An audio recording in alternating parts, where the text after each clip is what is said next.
Міне көктем болса гүлдеп, егіндер міне шалға үйдің айналасының бәріне гүлдер толып кетеді. Осы гүлдердің барлығының пайдасы бар.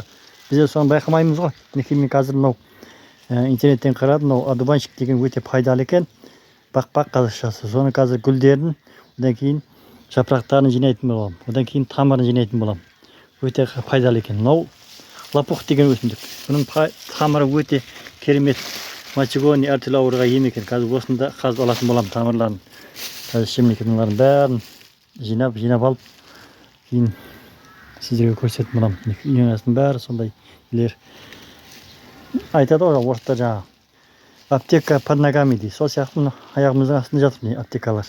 Тегін аптека, дәрі-дәрмектер. Сол үшін осыларды пайдаланып қазір сізге көрсетіп боламын. Міне одуванчиктерді гүлдерін жұлып алып, дайындап жатырмын, құрғатып.